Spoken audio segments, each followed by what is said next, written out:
कहीं भी जी सकते हैं। उन्हें न तो सुविधाओं की आवश्यकता है न सहूलियतों की, और वो इन परिस्थितियों में केवल जिंदा नहीं रहते बल्कि वॉर रेडी रहते हैं, यानी किसी से भी आमना सामना करने के लिए तैयार।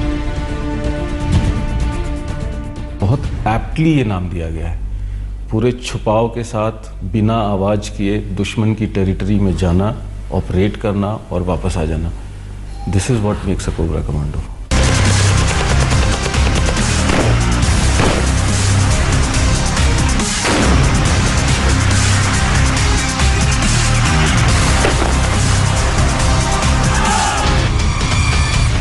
कोबरा यानी commando battalion for resolute action. CRPF की इस शानदार टुकड़ी का काम है नक्सलियों का काम तमाम करना, और अपने गठन के 9 साल के भीतर ही वो खौफ का दूसरा नाम बन चुके हैं। उसे किसी चीज का डर नहीं है और उसको ये पता है कि ये काम जो है, जो मुझे टारगेट दिया गया है, जो मुझे अचीव करना है, वो सिर्फ मैं ही कर सकता हूँ, और अगर मैं नहीं कर पाऊंगा तो शायद कोई भी नहीं कर पाएगा। लेकिन अगर आप इन कमांडोज का ऑपरेशन देखेंगे,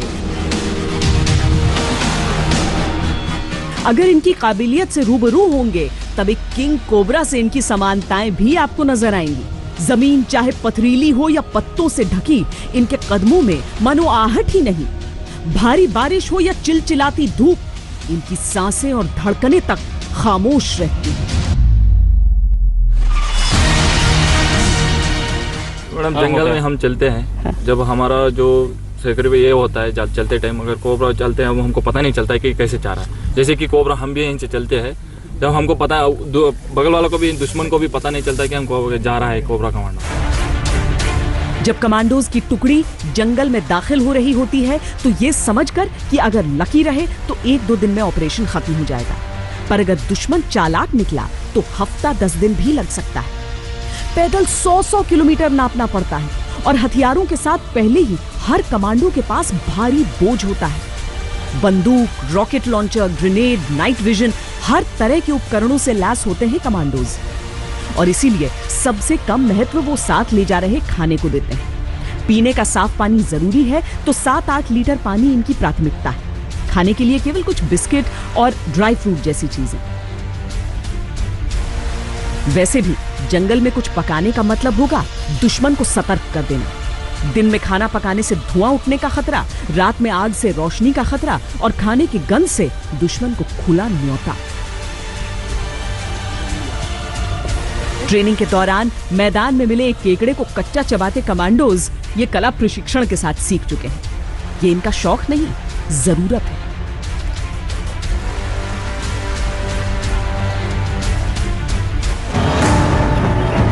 कठिन चुनौती का सामना कठिन ट्रेनिंग से ही किया जा सकता है। कोबरा कमांडोज की जो ट्रेनिंग है, वो हर किसी के बस की बात नहीं है। कई दफा तो सफलता दर 50% ही रहता है, यानी जो जवान कमांडो बनने की इच्छा से आते हैं, उनमें सभी कमांडो नहीं बन पाते।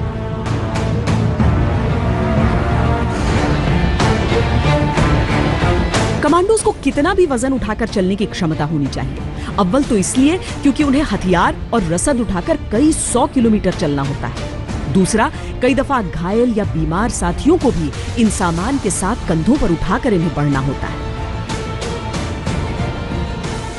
10 किलोमीटर, 20 किलोमीटर, 40 किलोमीटर तक कमांडो को वेट के साथ में रनिंग करवाते हैं। अगर कमांडो की पीठ में वेट रहता है तो जंगल के दौरान वो जब मूवमेंट करता है तो कितना भी वेट वो कैरी कर सकता है, क्योंकि गर्मियों के दिनों के अंदर पानी को कैरी करना बहुत ज़रूरी होता है। और जो कमांडो का स्पेशल इक्विपमेंट्स होते हैं, नाइट में देखने के साधन, मैगजीन वगैरह, राउंड्स वगैरह, जिस तरीके का इलाका होता है नक्सलवाद इलाका, वैसे ही ये लेके जाते हैं। और ये किसी समतल जमीन पर नहीं चलते हैं। पेड़, पहाड़, गड्ढा, दीवार, इनका सामना किसी भी अड़चन से होता है। इसीलिए इनकी ट्रेनिंग में अगर एक छलांग में दीवार फांदना शामिल है, तो पेड़ों पर टार्जन की तरह झूलते हुए आगे बढ़ना भी। सुरंग के भीतर से भी ऐसे रेंग कर निकलते हैं कि कोबरा को फेल कर दें। किसी भी तरह की बाधा इनका रास्ता नहीं रोक सकती।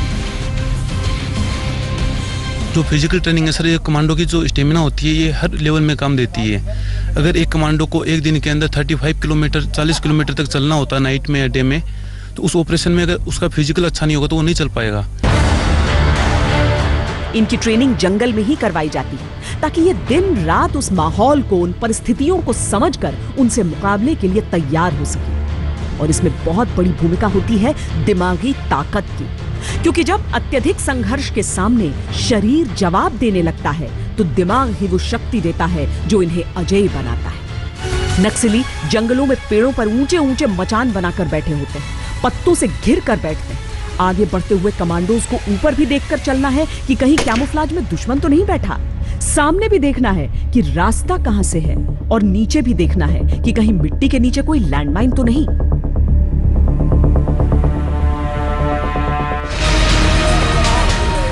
कीचड़ में ट्रेनिंग के कई कारण हैं। कीचड़ अपने घनत्व के कारण अधिक रेजिस्टेंस बनाता है और कमांडोज को आम एक्सरसाइज के मुकाबले दोगुना जोर लगाना होता है। इससे कम समय में अधिक वर्कआउट का फायदा है। इसके अलावा जिन इलाकों में कमांडोज को ऑपरेट करना होता है वहां अधिकतर मौसम में कीचड़ की स्थिति रहती है।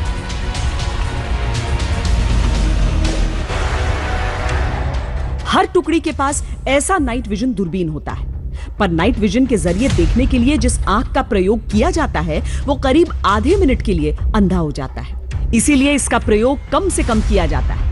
इसके अलावा नाइट विजन का इस्तेमाल अमावस की रात या घने बादलों वाली रात में संभव नहीं होने का खतरा रहता है। कोबरा कमांडोज ने ऐसी कई रणनीतियां विकसित की हैं जिनके जरिए वो नक्सलियों की ऐसी कायराना कार्रवाई को मात दे सकें। हालांकि गोपनीयता के कारण हम यहां उनका खुलासा नहीं करेंगे। कोबरा कमांडोज का दस्ता इतना घातक होता है कि नक्सली उनसे टकराव से ही घबराते हैं।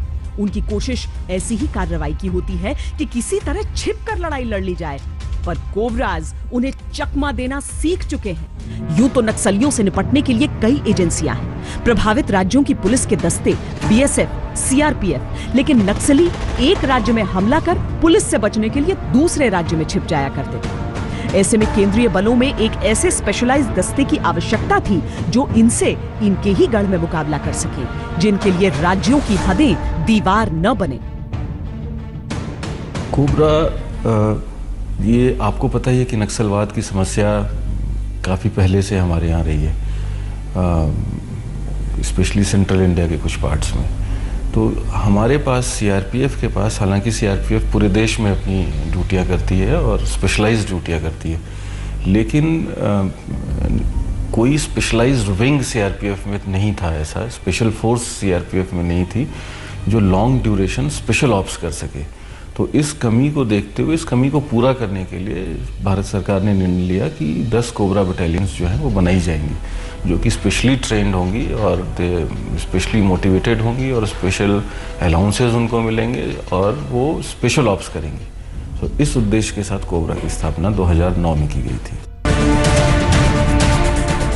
कोबरा कमांडोज ने 2009 में अपने गठन के बाद से ही अपना सिक्का जमा किया। अब तक कोबरा कमांडोज को अपने बेमिसाल पराक्रम के लिए 10,118 अवार्ड से नवाजा जा चुका है, जिनमें 6 शौर्य चक्र, 1 कीर्ति चक्र शामिल है। जिस दस्ते का किस्सा हम आपको सुना रहे हैं वो 202 कोबरा कमांडोज 981 आंतरिक सुरक्षा पदक, 1 शौर्य चक्र मिलाकर कुल 1,246 अवार्ड जीत चुके हैं।